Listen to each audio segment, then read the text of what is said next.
Oke kawan-kawan, mari kita mendengarkan diskusi-diskusi yang enak ini. Memang kita sebagai orang Kristen cukup banyak godaan, banyak penyesatan-penyesatan, banyak ya hinaan-hinaan, banyak usaha-usaha orang yang mau membatalkan ketuhanan Yesus. Bahkan ada juga yang membicarakan mengenai sunat. Sunat itu kenapa Kristen tidak melakukannya? Padahal dia sudah tahu bahwa Tuhan Yesus sudah mengajarkan bahwa itu adalah untuk orang Yahudi atau budaknya. Oke, mari kita lanjutkan. Tuhan berkata, hormatilah ayah dan ibumu. Tuhan berkata seperti itu kepada Musa. Musa menyampaikannya kepada orang Israel yang memang mereka menyembah Tuhan. Itu. Yang memang mereka itu menyembah Tuhan. Ya tentu saja kita harus menghormati ayah dan ibu kita. Nah, dalam Matius 10 ayat 34 ini, Tuhan Yesus datang untuk orang-orang yang tidak mengenal Tuhan. Contoh, saya lah contohnya ya. Anggaplah saya ini bukan pengikut Tuhan Yesus. Anggaplah saya ini seorang ateis. Bapakku ateis, mamaku ateis, maka aku ateis, keluargaku ateis, semua kami satu rumah tangga. Nah, Tuhan datang membawa pedang itu, pemisah itu. Ketika aku mengikut Tuhan Yesus, tentu saja aku akan dibenci seisi rumahku. Gitu Bang ya. Sekali lagi aku ulangi. Hormatilah ayah dan ibumu, kata Tuhan. Kepada siapa itu dikatakan? Kepada orang-orang yang sudah menyembah Tuhan, yaitu orang-orang Israel. Nah, ketika Tuhan Yesus berkata, aku datang untuk membawa pedang, Tuhan Yesus ini berbicara kepada orang-orang yang tidak menyembah Tuhan.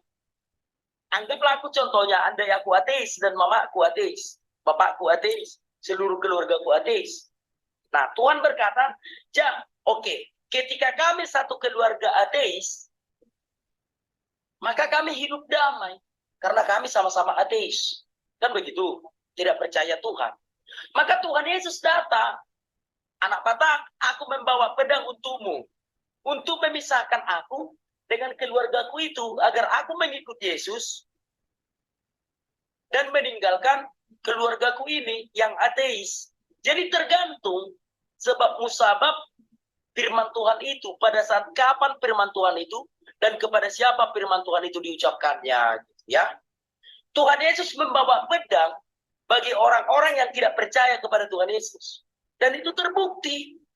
Apabila satu orang dari keluarga besar ikut Yesus, dia akan dibenci keluarganya itu. Dia akan dibenci ayah dan ibunya. Itu terbukti. Nah, artinya adalah tidak ada yang bertentangan di dalam kitab suci. Tuhan berkata, hormatilah ayah dan ibu. Tuhan berkata itu kepada orang-orang yang sudah mengenal Allah, orang-orang Israel. Tuhan berkata, aku membawa pedang. Tuhan mengucapkannya, mengatakannya kepada orang-orang yang belum percaya Yesus, yang tidak mengenal Tuhan. Anggaplah ada di Inggris satu keluarga yang tidak mengenal Tuhan. Katakanlah mereka satu keluarga ada 5 orang.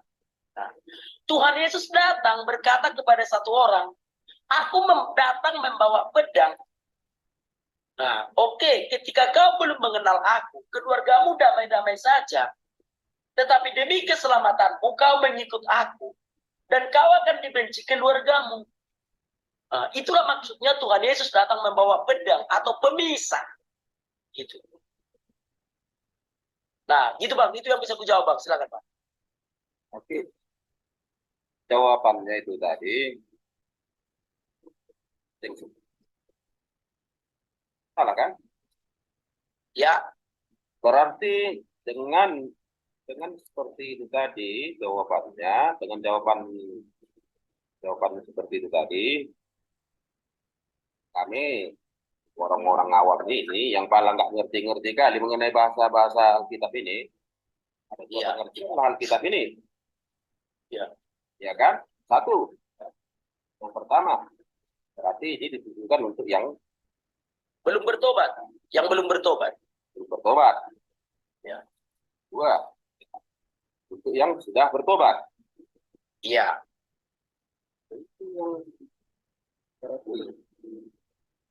Ada juga ini pertanyakan dengan demikian kita ini, tapi itulah maksud aku tadi begitu. Karena kita nomor 37, ayat 37. Sekarang siapa mengasihi bapak atau ibunya, ya, lebih daripada aku, dia tidak layak bagiku. Dan barang siapa mengasihi anaknya laki-laki atau perempuan lebih daripada aku, dia tidak layak bagi. Iya. Yang kita pahami, Ya. walaupun dia belum mengenal Yesus atau sudah dia mengenal Yesus, Ya. kita yakini dari dulu bahwasanya hormatilah ayah dan ibu. Karena dialah Tuhanmu di dunia.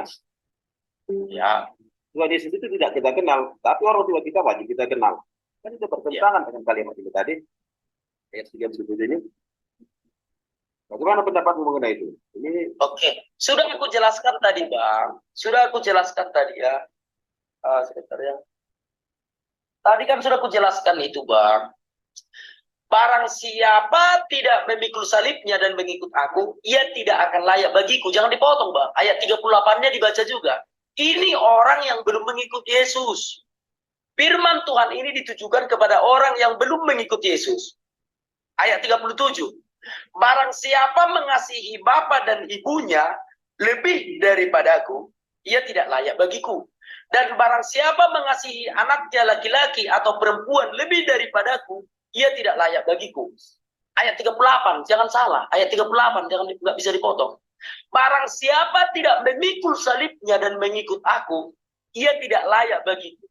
Barang siapa mempertahankan nyawanya, ia akan kehilangan nyawanya. Dan barang siapa kehilangan nyawanya karena aku, ia akan memperolehnya. Nah, ini maksudnya, Bang. Ini ya. Firman Tuhan ini ditujukan kepada orang-orang yang belum menerima Yesus, yang belum mengikut Yesus. Nah, ada orang yang belum mengikut Yesus, dia mau mengikut Yesus, tapi kayak mana itu mamaku, pingsan pula nanti mamaku ini, gitu. Apalagi ditahunya anaknya dari ateis, satu keluarga ini ateis nih. Nah, satu orang anaknya mengikut Yesus, tentu saja ini menjadi beban bagi keluarga ateis ini. Jadi si anak yang mau mengikut Yesus ini akan berpikir, kayak mana itu ya mamaku. Mamaku pasti sakit hati kalau aku mengikuti Yesus. Nah, itulah makanya dikatakan Tuhan Yesus. Barang siapa mengasihi mamanya lebih daripada Yesus, ya dia tidak layak menjadi pengikut Yesus gitu. Makanya Tuhan Yesus berkata, aku datang membawa pedang, artinya pemisah. Nah, dan firman Tuhan ini ditujukan kepada orang-orang yang belum mengenal Yesus.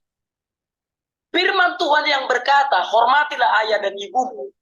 Firman Tuhan itu disampaikan oleh Musa kepada orang yang sudah mengenal Tuhan. Nah, jadi ada dua hal yang berbeda, Bang. Nggak bisa dipukul rata gitu, Bang.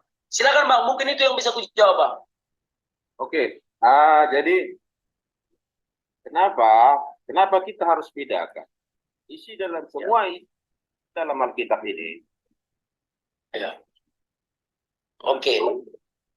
Jangan pernah kita bedakan karena untuk yang belum mengenal Yesus, yang belum tidak mengenal Yesus, yang sudah mengenal Yesus. Oke. Jadi artinya ayat yang Matius 10 ayat 34 sampai 39 ya, ini tidak berlaku kita mengenal Yesus. Iya. Sebab musababnya seperti itu, asbabun nuzulnya seperti itu gitu. Oke. Kalau ini tidak berlaku, apa ini sering dipakai orang seperti ini contohnya, ya. Seperti di agama Protestan yang lain, saya nggak menyebut inisial gerejanya. Ya. Teologi mah atau ras. Ya. Jadi ada ini diberikan dari Daudi pertibion. Itu artinya ya orang tuamu karena ini Tuhan di dunia ini kan itu pengajaran. Walaupun ada tersurat itu nggak tahu lagu di mana, tapi itu pengajaran Kristiani. Iya, dalam Keluaran ya. Nah, terus apakah ayat ini tidak berlaku untuk orang pengikut Yesus? Oke, tidak. Karena firman Tuhan ini disampaikan Ada sebab musababnya, Bang. Ada sebab nuzulnya. Bukan sekali diucapkan semua Alkitab ini. Ayat ini diucapkan Tuhan Yesus ketika dia berbicara kepada orang-orang yang tidak percaya kepadanya. Gitu loh. Jadi gini ya. Firman Tuhan ini ada juga ajaran setan di sini. Ada. Ditulis di dalam Alkitab ini. Bukan ajaran kita. Ajaran setan bagaimana? Ada penyembah setan juga diceritakan di sini. Oh, diceritakan. Bukan ada ajaran setan, kan? Iya, ajaran setan itu diceritakan di sini ada. Bahwa ada. Fungsinya untuk apa itu? Untuk memberikan pengenalan kepada kita bahwa ajaran setan itu ada loh, seperti ini katanya. Itu fungsinya. Bukan hanya ajaran Tuhan diceritakan di sini. Ajaran setan juga dituliskan di sini. Tujuannya agar kita mengenal ajaran setan itu, gitu. Nah, contoh ya. Di dalam 1 Timotius 4 ayat 10, ya. Tetapi Roh dengan tegas mengatakan bahwa di waktu-waktu kemudian akan ada orang yang akan murtad lalu mengikuti roh-roh penyesat dan ajaran setan. Nah, jadi Alkitab mengajarkan kita, memberitahukan kepada kita ajaran-ajaran setan itu. Nah, salah satunya ajaran setan itu ada di dalam 1 Raja-Raja 17. Yaitu orang yang mengelilingi batu itu di dalam satu Raja-Raja 17 itu. 1 Raja-Raja 17. Ketika Elia berhadapan dengan nabi-nabi Baal. Kenapa mesti ditulis di Alkitab? Supaya kita bisa mengenalinya. Supaya kita bisa mengenalinya. Dalam 1 Raja-Raja 17, dicatat di dalam Alkitab, bahwa Nabi Tuhan berhadapan dengan nabi-nabi palsu. Nah, di Gunung Karmel itu kan, mereka mengelilingi batu itu. Kenapa mesti ditulis di Alkitab? Biar kita bisa mengenalinya. Bahwa ada ajaran setan, gitu. Nah, jadi komplit Alkitab ini nggak bisa dipukul rata, ini semua firman Tuhan, bukan. Bukan seperti itu. Alkitab itu berisi dari firman Tuhan, ya. Berisi dari sejarah, ya. Berisi dari pengenalan tentang ajaran setan, ya. Dan berisi dari keselamatan. Nah, semoga kawan-kawan paham, jangan dipukul rata. Jangan dipukul rata, kawan-kawan. Ajaran sunat apa kekerasan seks ada juga.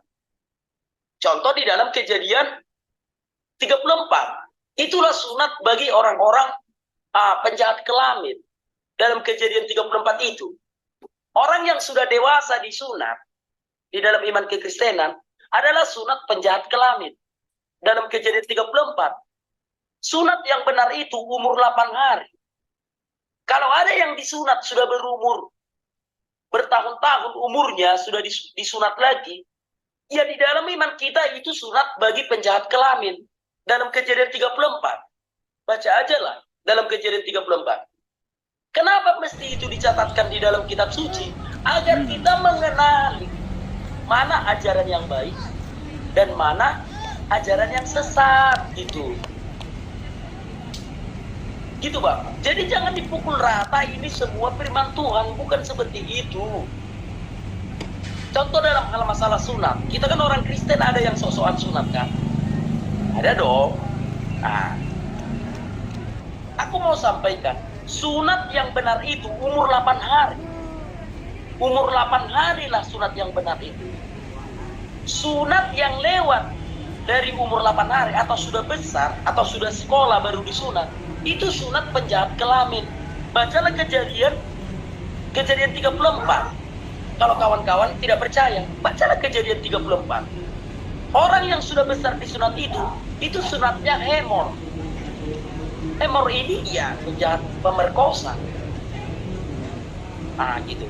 Jadi Alkitab itu sempurna. Kita diajarkan mana Tuhan yang benar, dan kita diajarkan mana setan yang menyamar menjadi Tuhan. Oke, demikianlah kawan-kawan pembahasannya. Semoga kita bisa mencari mana yang diajarkan oleh Tuhan dan mana yang memang ajaran Tuhan. Jadi bedakan. Kalaupun terjadi seperti itu pembahasan, ya seperti itulah ya, namanya pembahasan. Oke, terima kasih. Silakan di like, di komen, dan di subscribe. Terima kasih.